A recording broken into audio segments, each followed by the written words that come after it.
మాడంగా లెగరా లెగరా సాంబయ్య లెగరా నాయ్య లెగరా పరమాత్మ లెగరా మా తల్లి పార్వతి వచ్చి ఉన్నది నాట్యమాడంగా లెగరా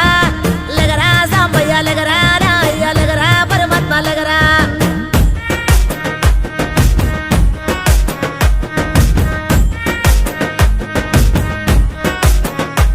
నీ భాష ఏందయ్యా నీ ఆశ ఏందయ్యా మా గోస నీకు సమజయేది ఎట్టా శివయ్య